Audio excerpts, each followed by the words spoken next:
Welcome, everyone. Thanks for choosing the best session of the whole entire conference. And you don't even have to, fight for a seat. Even better. We're going to get started here in about 30 seconds. Allow the stragglers to join us as well.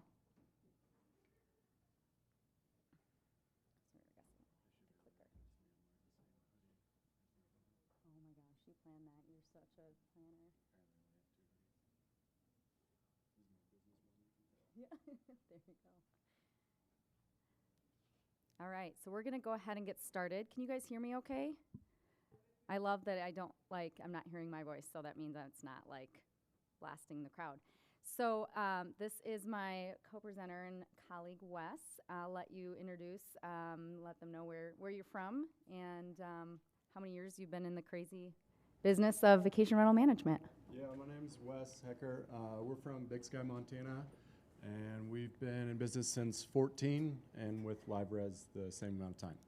Awesome. And I have been in the industry since 2005, and I will leave the rest of some of that history to come to play in the content of the session. You're attending Online Reputation Management 101, and we're definitely going to give you way more than 5 things that your survey, live score, and all things guest reviews can do for you. So if you're not in the right class, do not feel embarrassed. You can get up and leave.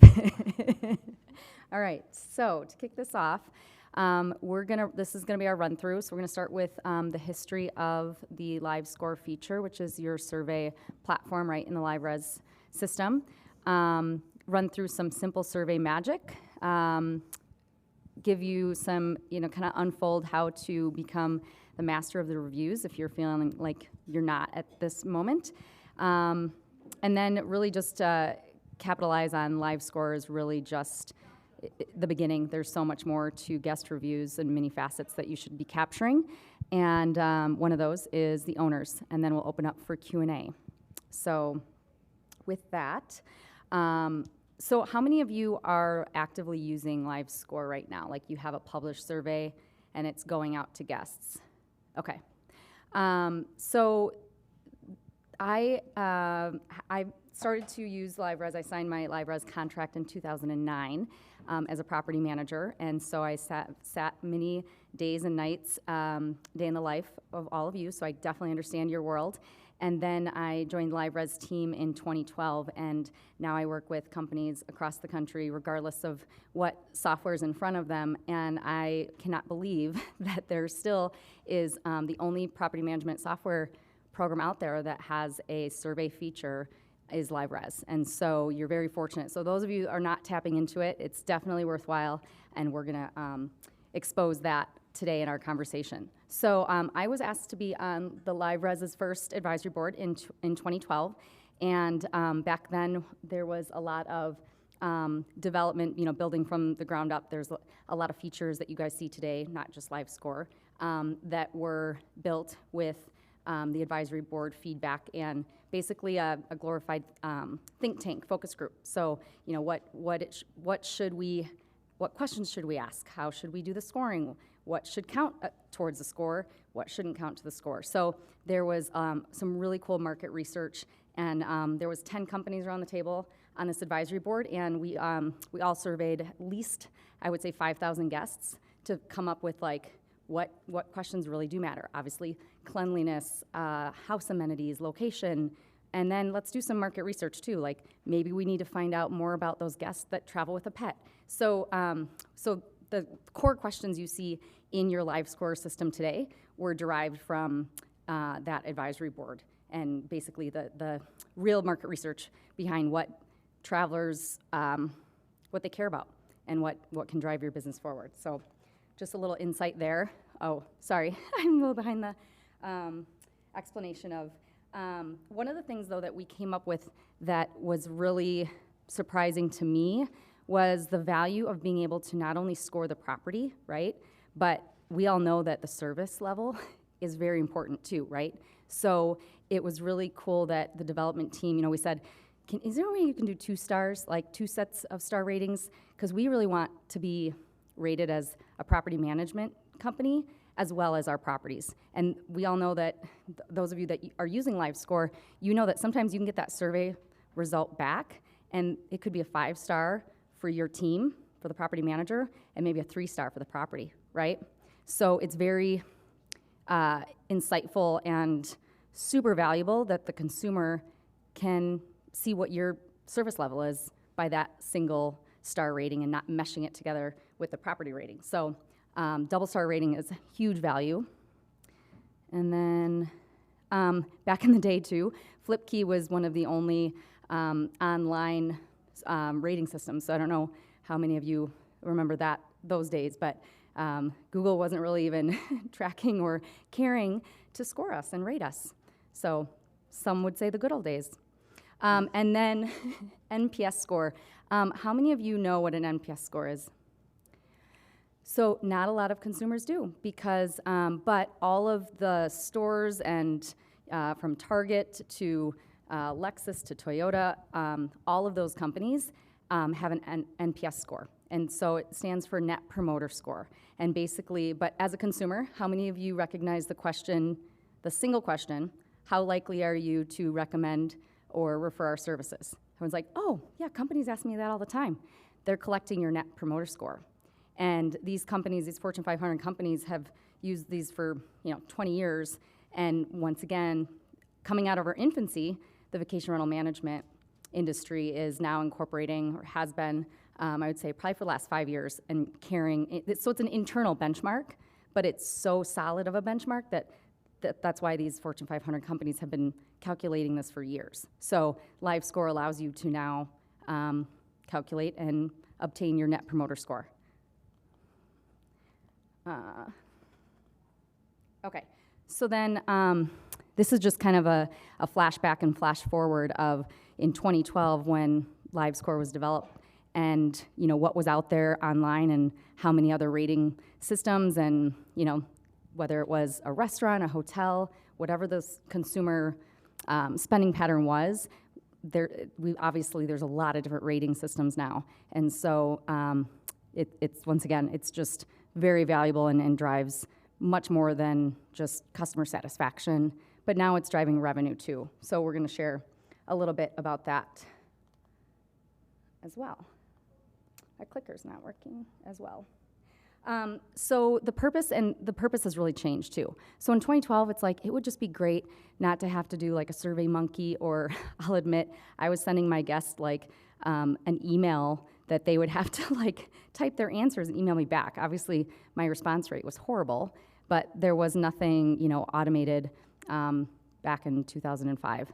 And so the purpose was just like, it would be great to know, some customer feedback, but it was the furthest from our minds of website star ratings. Like testimonials is what we tried to capture, right? Give us a good quote that we can put on our website. And even the word testimonials, when LiveRes came out with LiveScore, were like, it replaced in the back end, it was still called testimonials, but really it was your survey results. And so it used to be testimonials and literally just people sifting through comments to get like a recommendation, or maybe I should stay here. So now the purpose is much more changed, and we are trying to chase those 5 stars, right? The stars influence the consumer. So just kind of an interesting snapshot on how much that's really changed. And then next generation, so these aren't going anywhere. Like all of a sudden we're not seeing that this is gonna fall off and the consumer doesn't care about reviews. And you wanna speak to next generation a little bit and what you see? Yeah, it's just gonna get more and more and more and more and more. Reviews are such a love-hate for everybody, I think. But it's so ingrained. Like, I'm 35, and whenever we go on vacation, if we're looking for restaurants or whatever, first thing you do is Google it, and then you look on the reviews, and then you shift. Really, all I do is shift through the bad ones and see how outrageous they are or aren't, and make my decision on that. And then the overall star rating. So it's 1 out of 5, in case anybody doesn't know. And a good company should be like 4.5 and up from there. And then you also have to weigh how many reviews you have. So there's a lot, and like my generation, I hate to say I'm a millennial, but I guess I'm an elder millennial. That makes it better. I own my own business, so I'm hardworking. But all that generation and below is like reviews, reviews, reviews. So if you don't think it's important, you're wrong, and it's very important. Even just where Google pops up, like as soon as we started playing with Google a handful of years ago, we had been focusing on like Live Score, Airbnb, and VRBO reviews. This is where the love-hate comes in because there's just so much, and it's overwhelming. But each one of those is a tool in itself. And the Google review will help you get more clicks on your site, so to get more direct bookings. So if you only have like 2 reviews and it's your mom and your sister, it's not gonna do anything. It's great to have your mom and your sister's support, but you wanna get more and more and more. And then eventually you will get a 1-star, a 3-star, whatever. And if you have 500 reviews, you can bury those. And then when a guy like me comes to stay at your company and I see the 1-stars, I'm like, oh, it's just a one-off, just happens. The guy's a loose cannon, I bet we're safe. So we're going to drill down to like what really matters when you are building your survey. So this is like, and there's so many ways to capitalize on a single survey. So it might just be like, oh, that's only for my website. But there's a lot that you can do with, targeting every guest that did give you a 5-star through Live Score. You can go and seek out Google reviews, for instance, or whatever channel you need to really ramp up. So I get a lot of questions on like, why are there so many default questions in Live Score? Like, I don't want to ask that many questions.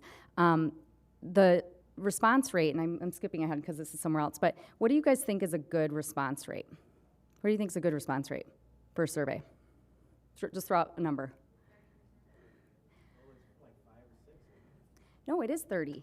And usually people say like, oh, 80. I mean, we're thinking we're going for 100%, but actually 30% is a good response rate. And Live Score, the first page that pops up when you scroll through, it calculates your response rate. And 24 questions, 28 questions, if they're the right questions, they're responding. People are getting 32% response rate with a lot, what many feel are a lot of questions. So is it the right questions? There you go, response rate matters. So timing of when you send, there's a lot of things that influence response rate, not just the length of questions, but sometimes it's the timing. But overall, the functionality behind Live Score, people are able to click through on their phone. They're not the archaic days of what I was doing in 2005. So do you think it's better to send it? I think mine is going out the same day they leave, but my people are leaving by airplane. Okay. I have another one that goes out 2 or 3 days later that does the TripAdvisor, because TripAdvisor is still in our market area, so we do it. I get them to fill out all of them. I'll get them to do Airbnb and then turn them down. Not through the Live Score coming, but not that but not that many. How's your score on TripAdvisor? It's not bad. I'm 4.6 on Google. But you're asking every guest to place a Google review? No, the Google is, They do, okay. do it. I don't ask the Google. Okay. The reason I'm asking that is because some people, if you're going to send multiple, they will just ask that second ask to people that have scored them high. So you're a risk taker, maybe? No, I'm kidding. But you're, or very confident in your team's service level. I think the most important one is the Live Score, because there's so many questions, and honestly, they answer like all of them. They do. And we're way above 30%. I don't know how. I mean, I guess I'm up here to tell you how we do it, but I'm not exactly sure how they answer it more, but it's more like 50+% answer it. I think a lot of that is that everybody in here is a local business, small town kind of thing. And they know, like younger generations and everybody's kind of tuning in, know that that helps so much, and we emphasize that. And they'll tell, and then even like there's tons of questions, right? And some of them are helpful, some of them aren't, but even just the comments are the best, because then they feel free to like either really let you have it and you want to know, right? Like you don't want to read it, but it's nice to know, or they'll just say positive things. And then if they say positive things, like super positive things, what I do to my staff is we train them to send out more. So like, hey, like if you stayed through Airbnb, like this is really helpful. Airbnb is, that response rate is killer. Those ones are super easy. I think just with apps. It's 100%. Yeah, that one's, Put that forward on mine back to them. right. Yeah, and that's always, We'll get to the responses, yeah, because there's an art to that too. Date back in it because they're renting as an individual house, and I put the complex back in. Right.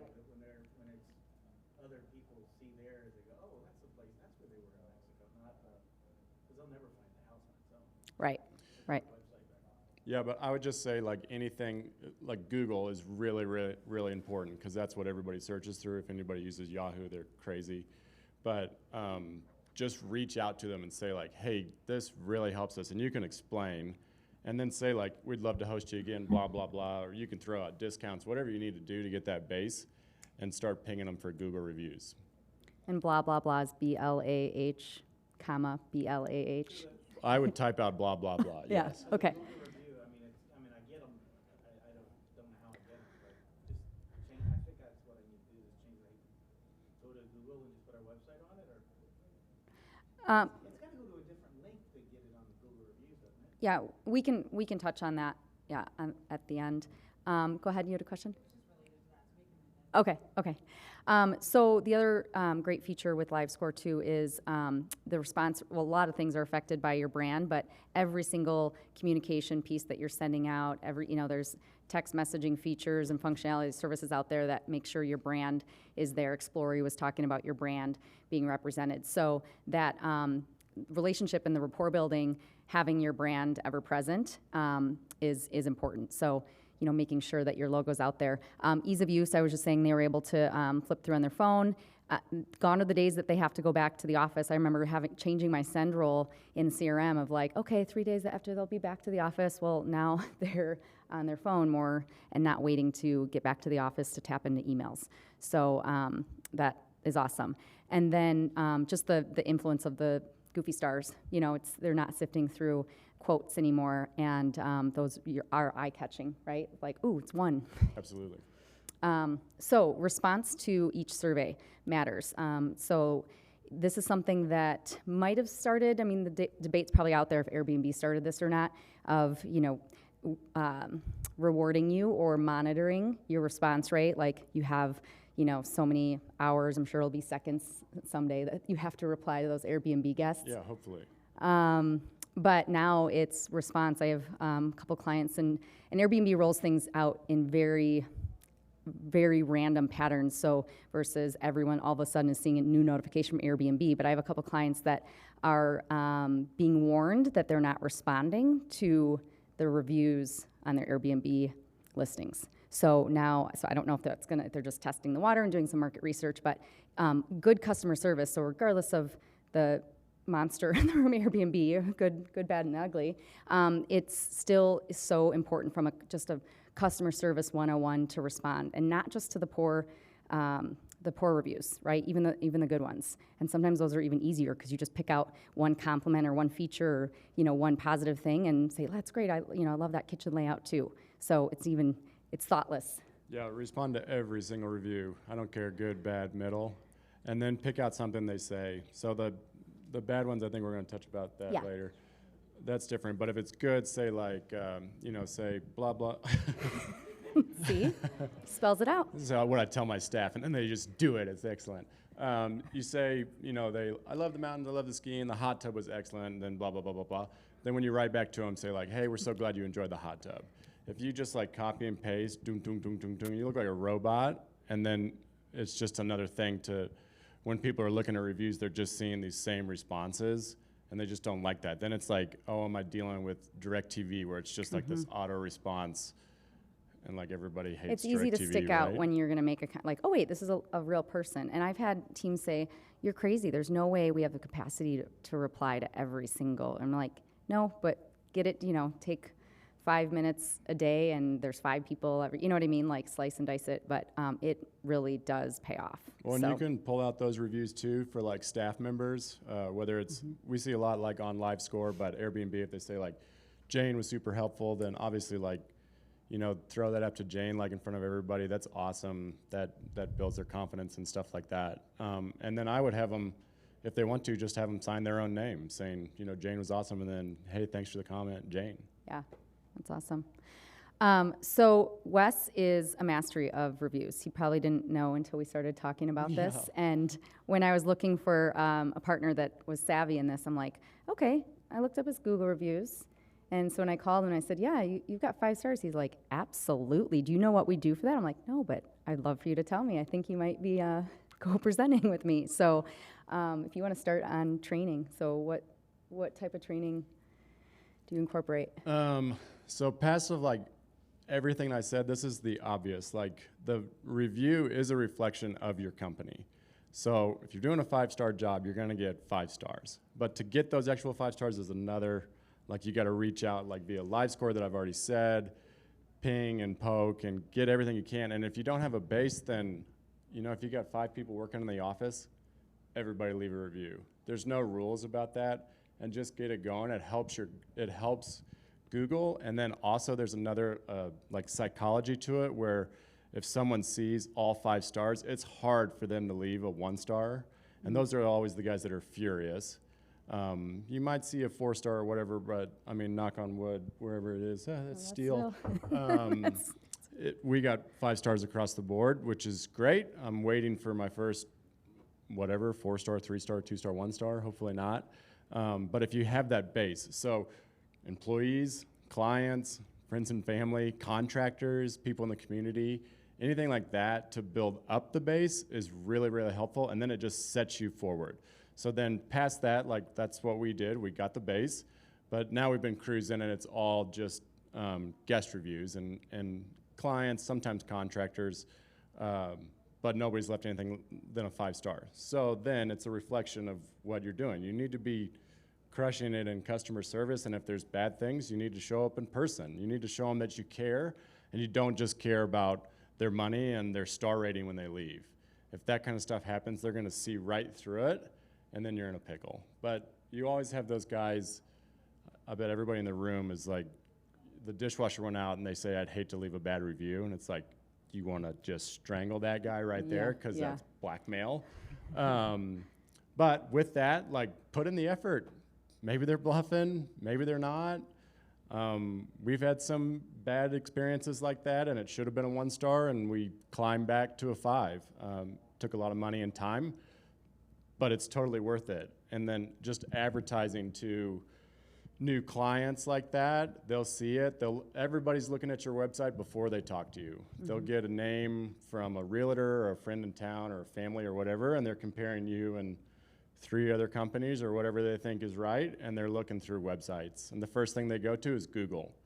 So if you're on Google and you have 5 reviews, you need to get on it. Mm-hmm. You can easily have more than that, and you should be climbing up in the high 10s, hundreds. I mean, those are awesome if you have the 4.6 and like 250 reviews. That's amazing to throw some weight around. And then the Airbnb one is different because they like flat out punish you if you drop below. Is it 4.8 or 4.9? I don't know. I think it's 4.8. 4.8, yeah. But don't drop below 4.9.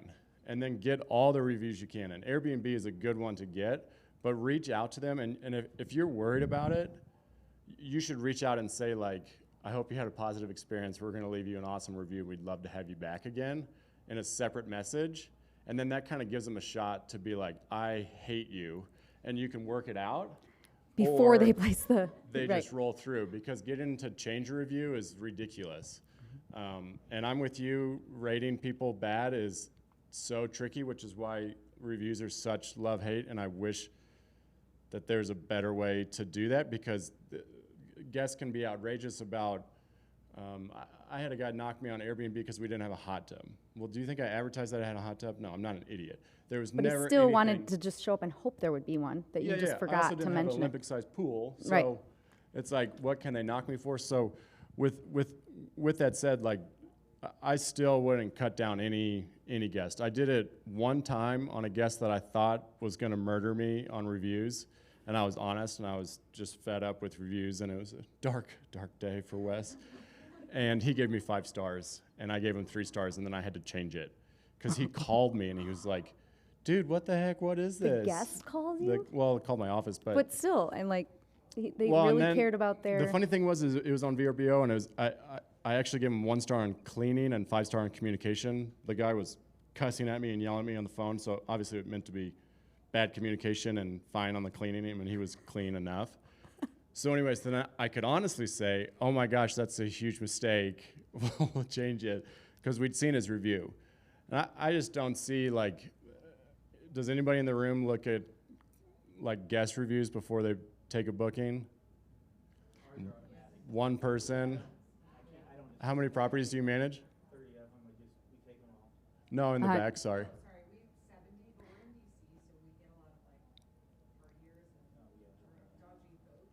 So we have instant book for recommended, folks with recommendations from other hosts. But if you don't, then you have to request, and then we thoroughly screen and we go on the profiles, and then ultimately sometimes hosts have messaged us about reviews we've written about people. Say, can you explain that further? Why did you recommend this person? That's interesting because it's so easy to create a new Airbnb account. You just come up with a new email and then you got it. One where, it depends on where they stay too, because I live in Sturgis. They came out for the bike rally. So if he's Very on responsible vacation, it's people. fine. But he came to my house. We found drug paraphernalia all over our house still. There was blood all over the bed, so they were doing drugs. So yeah, he might have had better reviews, or was a better Guest. guest at a different location, but he came out here to party clearly. And Right. something like that, I probably wouldn't review them just because I don't want to get involved. I left him a decent score, like not the greatest one, but decent. But I put on Airbnb, I wouldn't rent to him again.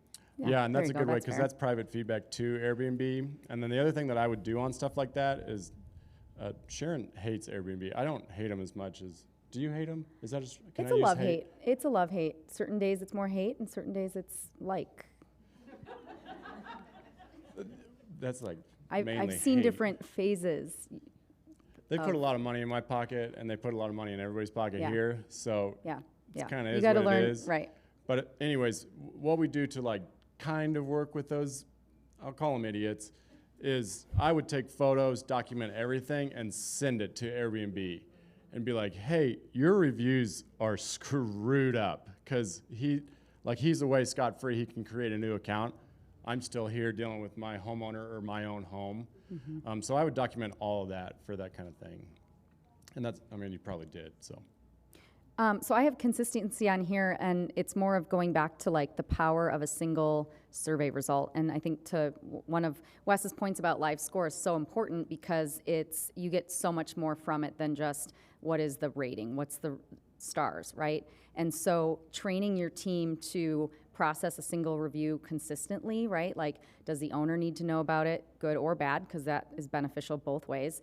Does a team member need to know? Is there work order need to be created? Does it need to go on the website? So there's at least like 5 different possible actions to take on a single survey result. So being consistent and staying on top of it. Teams I know that it's like, we're 3 weeks behind on processing our survey results, and the 3 stars and 4 stars, they're like, oh shoot, there's been 3 guests that complained about that dishwasher. Like, we could have gotten, so it's kind of the gift that keeps giving, but the consistency, I can't stress enough how crucial that is. It feels like, okay, we have like 52 to process, we're behind, but once again, if you divide and conquer and keep up with it, there's benefits to that consistency, so. And you can still do like broad sweeps of like seeing what the star rating is, and then like in your off season or shoulder season, whatever you call it, then go back in and really dig in. And like all my property managers and reservation people are doing that right now, looking through all the reviews and seeing like, if you get 2 people that say the bed's uncomfortable, buy a new bed. Like, it is a no-brainer. This thing, also you should hook up with a mattress company. You can get discounts, so it's like $500 for a king-size bed. 4-star is what, and then it's done. Like, my wife and I are staring at Airbnb right now, and the bed sucks. Am I going to leave her a bad review? No, I'm up here talking. But you're going to let them know. I hate reviews, but I will tell them you that. could approve, Yeah. And so if you get somebody that has a dishwasher out, it compounds, like on cleaning. Like if they come in, they find a couple things for cleaning, it's like they're looking for it. Well, it's not like they're looking for it. They are looking for something else. So same thing. So if it compounds and it was like dishwasher, it rained instead of being sunny, and it was a bad bed, then they're going to come up. So if you can just tick away those things, you can keep that 5-star across the board. So we were talking a little bit, or we started to, with responses and, smiling through the negative responses, being tactful of versus what you really want to say to that person. So that's just a quick reminder of, and I've seen teams have little templates for responses for the negative reviews. So you don't, because those do take a little bit more thought, because your knee-jerk reaction, especially if you were close to the situation and tried servicing this guest that you knew was like, okay, their survey's gonna, come back a little crazy. Well, and all those negative reviews should be run up the ladder. That's what I tell my staff is I want to see every single one and why. So when I hire new staff or talk to new clients, we shoot for 5 stars. If I get a 4-star, I am pissed, and my wife is too. We own the company together. So anything less than that is like just beyond unacceptable because we're shooting for 5-star. And this is such a ridiculous scale, so you could stretch it out to 100, right? So then at that point, you're in the 70 percentile, and you're failing or whatever.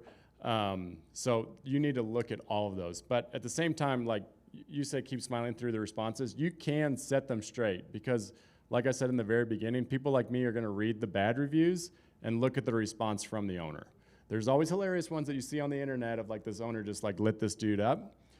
Don't do that. It's a bad idea. I will laugh, but it's a bad idea for your business. But you can correct them and say like, oh, I'm so happy we were able to fix it the next day. Right. So, or like we overnighted a part for the hot tub and we got it in. Just showing like everything, but still like be smiley about it. Kind of a backhanded compliment, but heavy on the compliment. Yeah, but feel free. Yeah. I totally set them straight because Yeah. there's no way that it's advertisement, and if they're just lying through their teeth, then correct them with a smile and say, hope to host you again. Right. I saw one recently just complaining about the cancellation, or not getting their money back and canceling, and the great response, was the soft sell and reminding them that they had the opportunity to purchase travel insurance. So there's definitely always a good way to respond to those negative Nellies. Zero cancellation policy for ever, other than a hurricane hitting us or the government closes the doors. And then people call me today and say, well, what's your cancellation? I explained to them, I said, well, ma'am or sir, I said, you gotta have some skin in the game. Yeah. You're booking during this COVID, and I can't be responsible for your hometown or your family getting sick. Right. Travel insurance. Right. They tend to turn around and book anyways, but. Yeah. But they all want somebody else to be responsible for their life. Right. Never give up. I'm drawing a blank. This is just not letting your team. I don't know. You made your this. team. I'm just here for the good times. No, there's certain team members that don't do well with like if they aren't able to let things roll off their back, or if they're like, oh my gosh, weren't you talking about a team member that's like holds on to the feedback a little bit too close? I was talking about my Listen, wife getting too rough on responding. Oh yeah, she's not able to talk to. She cannot respond to people. Yeah, to it has to people. like She be doesn't talk- proofread between the two of us like 4 times.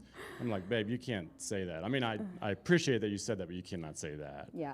Let me take the phone. It's a good And way I to would get do out of that, the call. like even if you just have like a GM, or if it's like mine's husband, wife, but whatever, or even just like a guy or a gal in your office that you trust, like proofread it because you're fired up. Like you've been working your tail off all winter or whatever your season is, and this kind of stuff is just, curse words come out. So take a step back, proofread it a couple times because you want them back, and it is advertising. Like Right. everybody's looking through those. Right. What were you gonna say? Vanessa, do you have a question? You take it personal because you work so hard and you try, but sometimes it's just outside things that you don't have control of, and it's just so frustrating. You tried and, communicated and, if I need a part, like you were mentioning before, what am I doing, I love how they always are kind of like, well, with the blackmail thing, when they, that gets me. Airbnb, if you have that in writing, they will remove that review for you.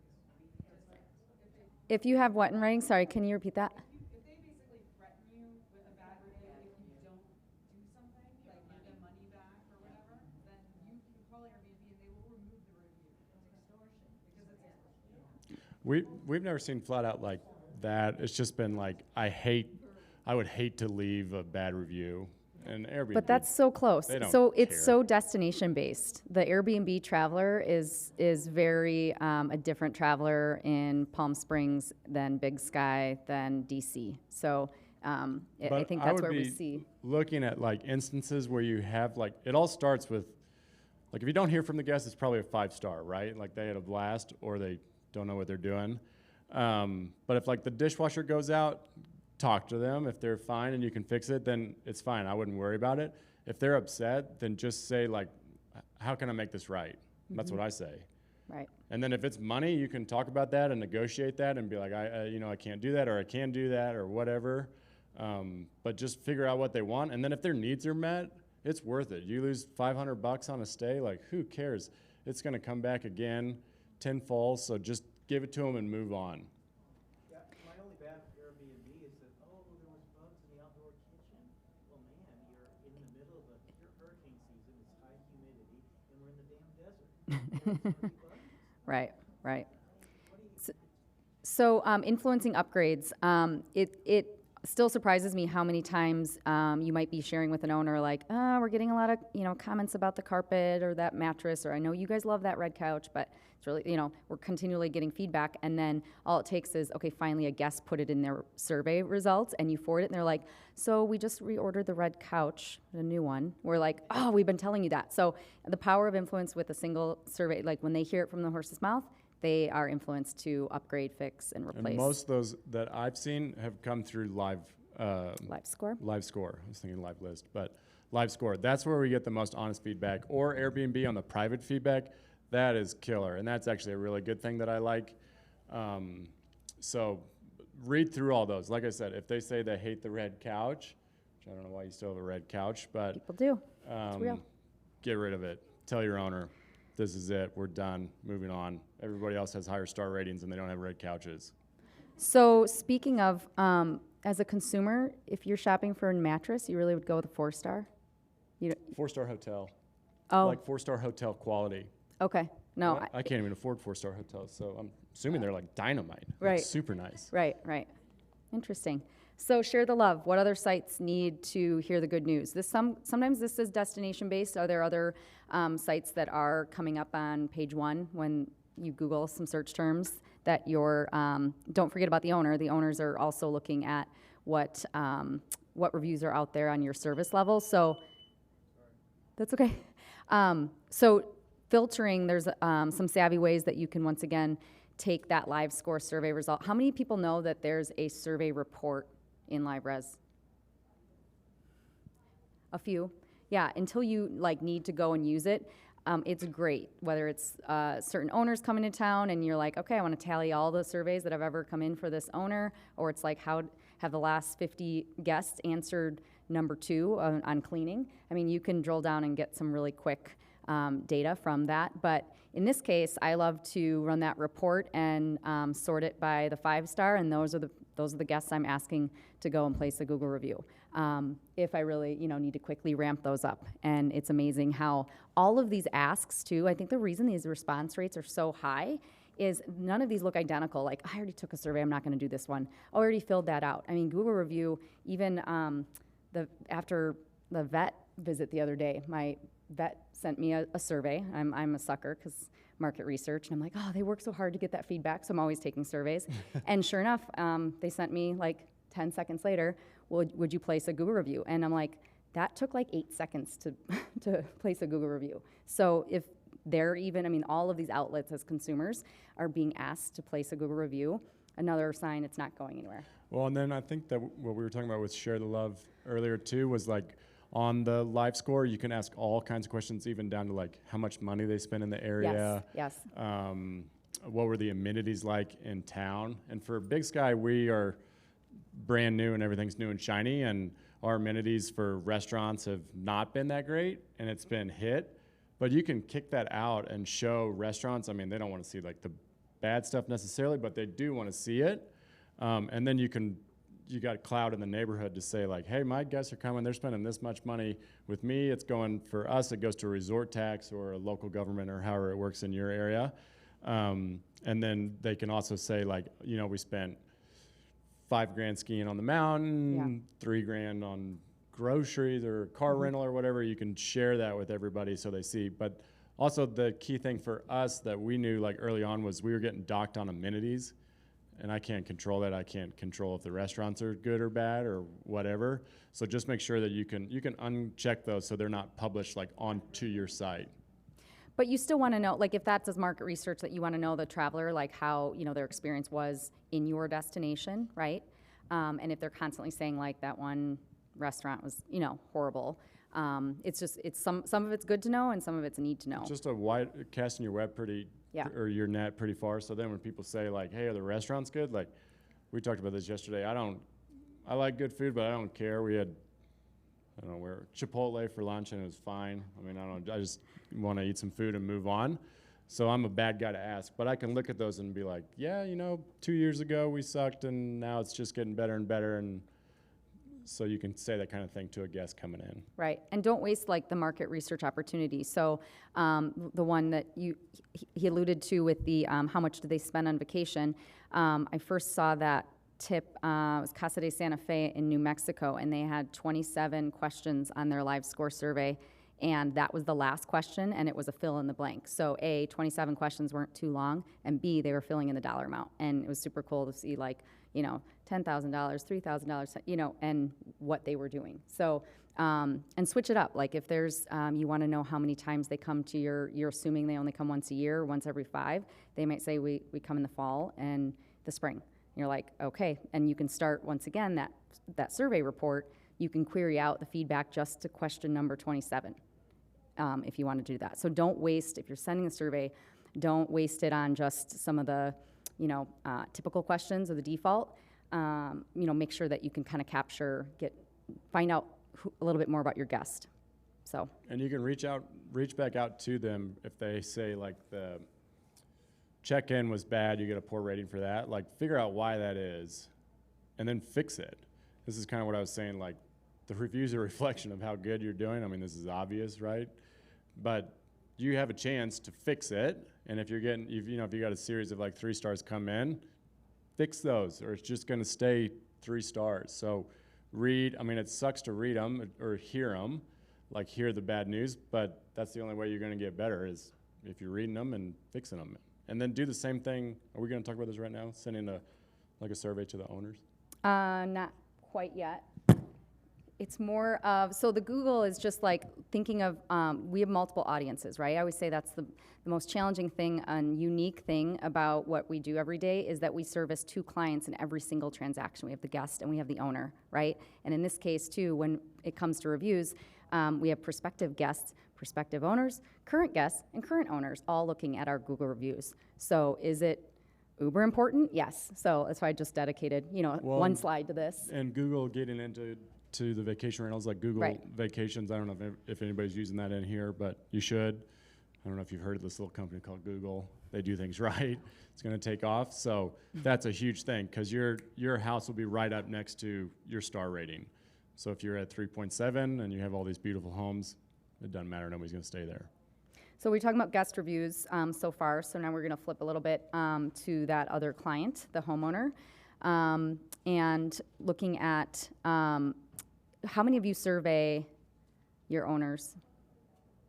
So usually get the I don't want to know what they're going to say. I know they're going to complain. But actually, when given the opportunity and the valuable feedback you can get from owners of I didn't realize that they cared about that service that's super easy for us to care at. Like, we love that you do this, or that you put a note on our owner statement, or that you ask us, this information before every owner stay. So it's good to find out what they like about your services, and why wouldn't you, just like a guest, right? Why wouldn't you want to know if there's some things that they're not as happy about, and how do we improve them? I would survey them twice a year. I cannot tell you how important the owner survey is. It is the most stressful time for Alex and I because you just don't want to hear bad news potentially. But it's good to catch that bad news than to drag them along for 3 years and then they're just fed up. Think about how many client meetings you've been in, or at least for me, if you're going up against another company, they're currently with Vacasa, that's an easy one to pick on, or whatever. And they'll just have 5 reasons. Well, this is why I don't like Vacasa, because well, they've been dragging along those 5 reasons for a long time. I just pulled one away from Vacasa, and they've been with them for 3 years, and they've hated them since day one. And the funny thing about that is he calls them Vacasa, which I think is hilarious. I was like, you've been with this company for 3 years, and you can't even say their name? But anyways, it just makes me love them even more. So you want to figure out that stuff, and you won't lose clients. We've only lost clients from sales that have turned into private homes or clients that we've dropped, because we're asking them why and figuring it out and fixing it. And if we can't fix it, then we'll just part ways. So I guess, I don't know what you want to call that, but it's just a lose-lose there. But at least you know that it's coming. So especially if you're a smaller company, like in the 10 to 30 homes, something like that, if you lose a home, especially a big one, or 3 homes, could potentially be a big blow. So you want to know that there's some writing on the wall before it gets to that point. So what are some examples of questions you would ask your owner? Everything under the sun. Like our owner surveys, I bet are 30, 40 questions. Anything from how do we manage our calendar? How easy is it to get a hold of us? Who have you like dealing with in the office? How's the cleaning? We're in a unique market, and I have to contract out all my cleaning because employment is labor force is so tight. It's been tight before COVID. So if y'all are crying now, we've been crying for years. But anyways, just tons of questions. Any rub that you've ever had with any client, I would put it on the survey. So just trying to think of examples, but like. Or if there's other services that you're thinking of offering, like what other, like give examples if you are thinking of contracting for lawn mowing, or in my world it was winter watch, would be really weird for you because that's your high season. But if there's other services that you are exploring, or just the open-ended question, are there any other services that you wish we provided? Or like amenities you provide, like even down to like we've had people say like, I don't like the toilet paper. Just like, dude, that's easy to change. Tell me which toilet paper you like, I'll buy it. But you want to hear it, because that could be like, who knows how big of a deal toilet paper is to that man or woman or client, whatever. And that could lose them. They could go to Vacasa. So that tells you that they probably didn't have too many phone calls with Vacasa I don't for someone know to correct that them. Vacasa has a phone. Oh, they don't have people. That's Yeah. right. But also sales material. I mean, it's great for you to. I mean, if you're a good salesperson and you're acquiring properties, right? You know how to sell, but it always validates it too to say, and this is what our owners currently are saying, or recently an owner told me this about our service. Well, and put those guys. I don't know if when you do sales pitches, if you do references of current clients. Like always send out references, at least 3 references of current clients. And another thing that I've been doing lately is, so like with new employees, they give you references, they're all just their friends or people that they know they like, really safe options. The other thing that I do, which is tied in with reviews and how you run your business, I say ask around town. Ask anybody about my company or my name or any of my employees and see what you come back with. Are they gonna do it? I doubt it. Are they going to call my bluff? No, I'm confident. So, call the real estate office, go down to the post office, ask them about me, see what they say. How many of you change up your departure survey every 12 to 24 months? Probably it's like an afterthought, right? It's like we care about the responses. It's enough to keep up with them and all these things that we just covered. But there's probably, if you haven't, I find so many people are like, oh, we've had the same survey for 5 years. Change it up. Like if it's not important anymore to say, please rate the housewares on a scale from 1 to 10. If they haven't been complaining about the housewares, maybe you don't need to keep asking about them. Like don't waste a question, or look at it from a guest perspective, but also if that number's always been 5, maybe we don't need to know that. We don't need to bother asking them. I'd keep it on, but I'd ask new things like, we're in the Rocky Mountains, so we would say like, how has the smoke affected your stay this summer from like forest fires? Because I'm curious to know. Summer is my favorite time. I want to know if smoke's a deterrent and they wouldn't even flat out come to the Rockies, if they're going to go to the beach instead or desert or. Right. I love that question of like, what other destinations are you staying in a vacation rental in the next 5 months? Like, it's pretty cool to see. Not only when we did that question, when we were originally coming up with the, like, what should we ask?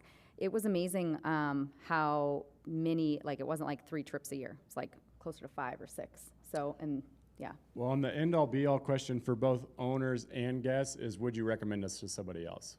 Which is the Net Promoter Score. That's the biggest one ever. Because, so like if you talk to a friend and say, hey, I'm looking at Fords or Chevys. Oh, you should get a Chevy, flat out. You're going to go get a Chevy. And that's like a 5-star coming from your best bud. It's not a 1, 2, 3, 4, whatever.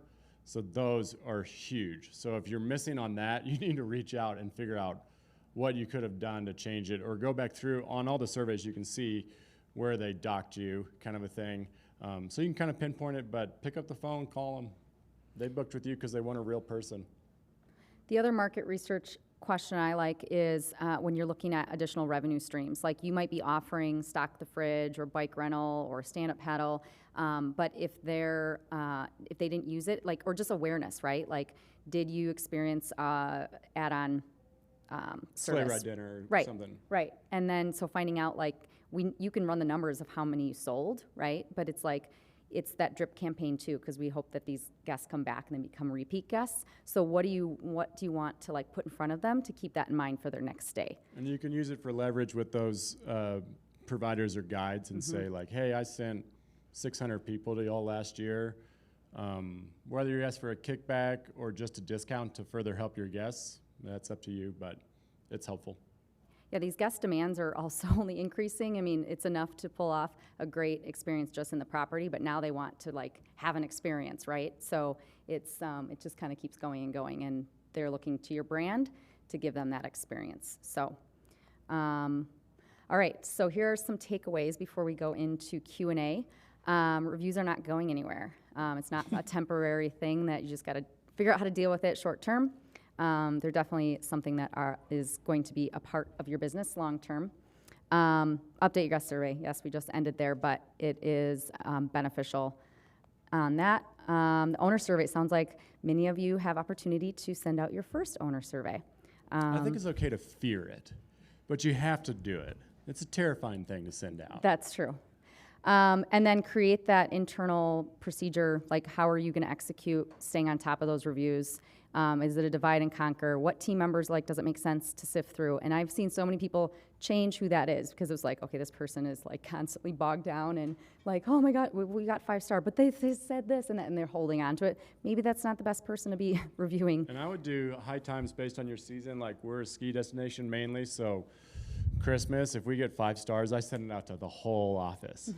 Don't jump off a bridge. We're doing it. Like, Yeah, right, just right. pump them Burnout. up because everybody's beaten down. So, and make sure everybody, from like cleaners, runners, contractors, everybody, send them that kind of thing to say thanks or It's crazy how many hands whatever. have to touch, right? How many people touch the process just for a certain We talked one about stay.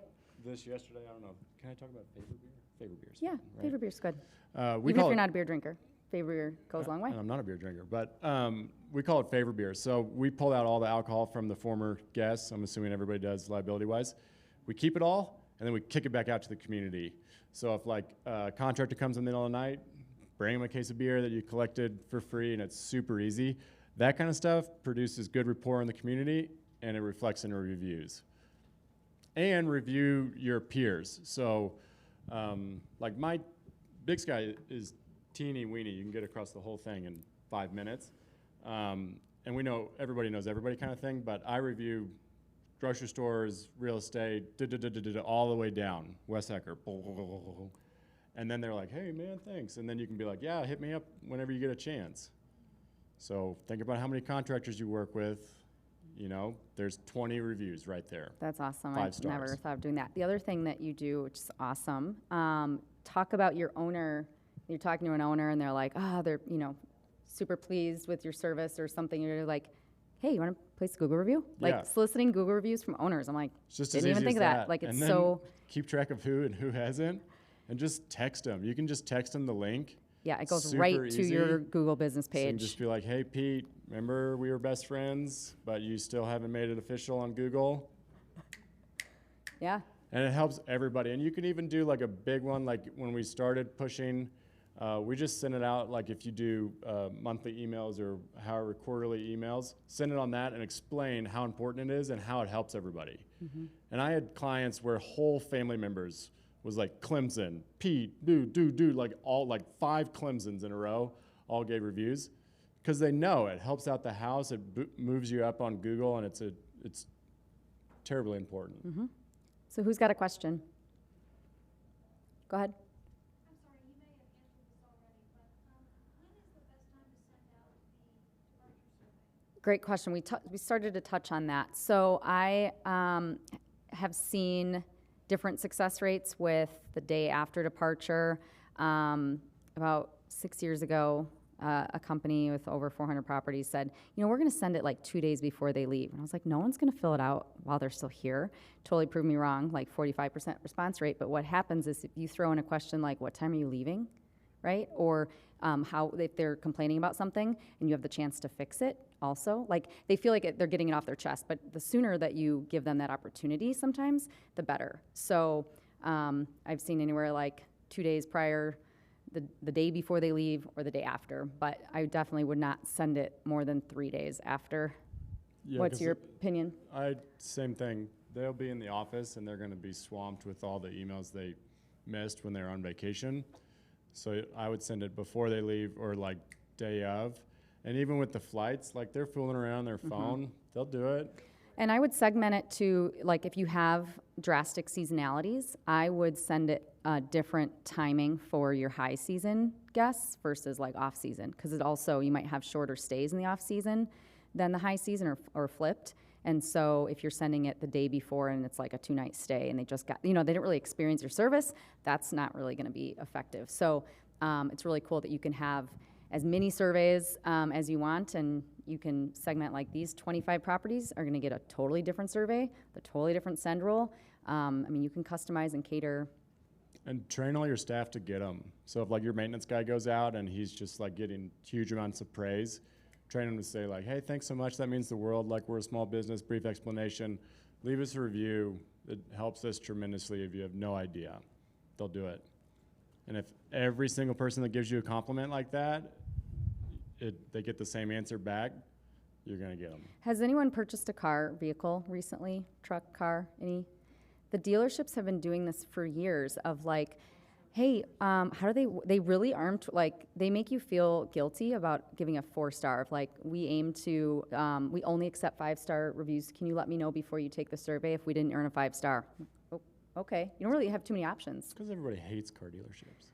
Perhaps, but they've been doing that promoter score longer than we have. If you're like a 2-star, you're like, man, that and is their phenomenal. bonus structure no, it is. depends on the they get NPS score. From like Chevrolet and all that stuff. Right. But they're not afraid to ask.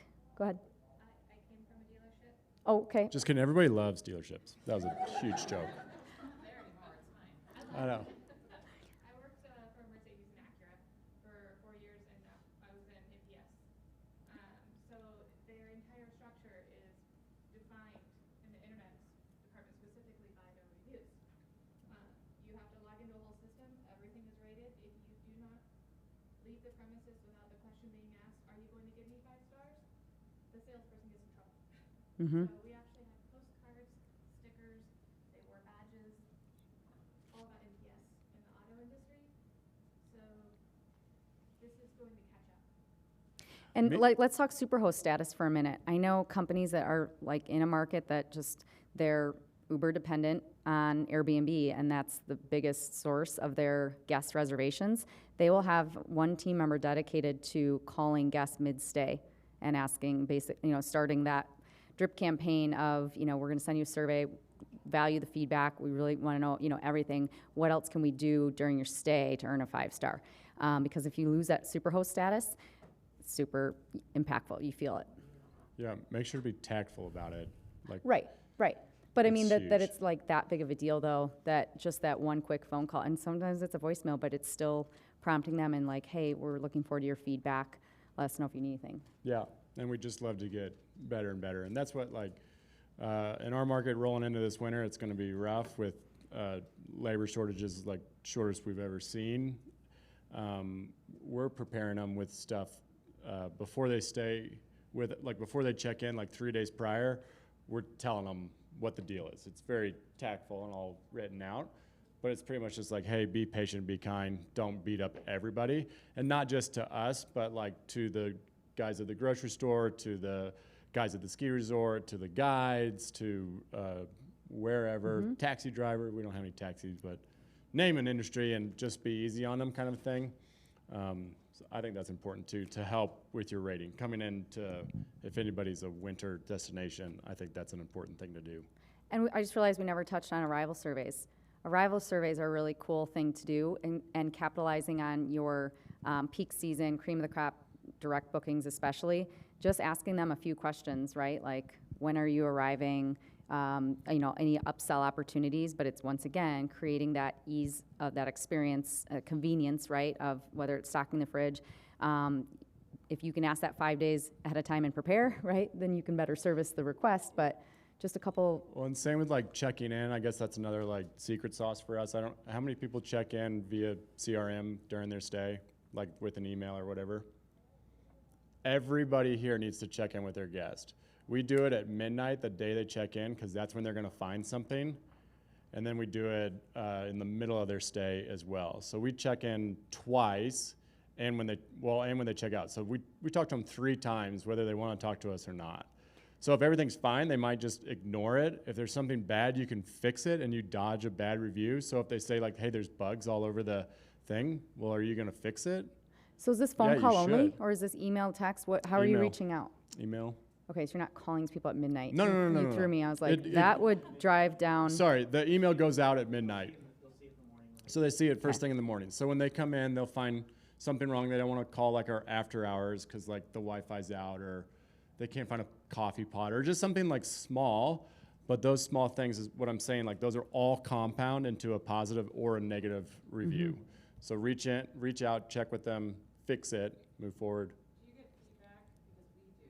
Sometimes we are very communicative and we send them messages during their stay, and some people really push back on the amount of communication. We've only Push back on that? only a handful of times, and we host 1,500 guests a year. Go ahead. What's your click rate or your open rate on that email if you're sending it that hour for the next day? How are you tracking that? It's great. A lot of times people will just say like everything's great and send it back to be nice. Sometimes they'll just ignore it, but if there's something bad, they'll see it. Everybody's seeing it. Is there a reason you've got email over text? Um, Does it still have to phone off? yeah, just because of the way that the CRM has worked. But if you're rolling through text as well, you could send a text as either or. I think those are the same. You just got to check in. So maybe I should take back the question of who emails their guests. Who reaches out, period, like text or email. After Don't arrival. call them. Yeah. Yeah, that's great because then they'll answer you and you can do it like that. And you can fix those problems. Because like the bug one, you could have fixed it or at least tried. And then they're not going to roast Or you had because you're out dialogue, there like 'cause you're- sweeping, Right. you know? Your response would have been killer and smiling through it. Surprises me because we're in a small community, all they do is go to the front office, like, hey, can somebody come by and spray for your bugs or get some bugs? Oh, okay, sure, we'll be over in a few minutes. Right. They're doing stuff. This person just didn't bother to, Or don't know, don't care. I mean, we're staying in Airbnb and like a dozen people have asked me where I'm staying and it's somewhere over here. I have Don't no know, idea don't what care. the address is. Don't know, don't care. Do they have an office? Don't know, don't care. I'll text them if there's something wrong. I'm gonna roast them on the review, obviously. Get back at all those people that picked on me in high school. But no, so and in our community, like they're out skiing, they're out mountain biking, they're out fishing. They don't have time to find your office, nor do they care enough, maybe. But then when you finally ask them, then they're like, all right, yeah, I'll tell you. All right. Well, we are out of time, but thanks to everyone for your participation and attendance.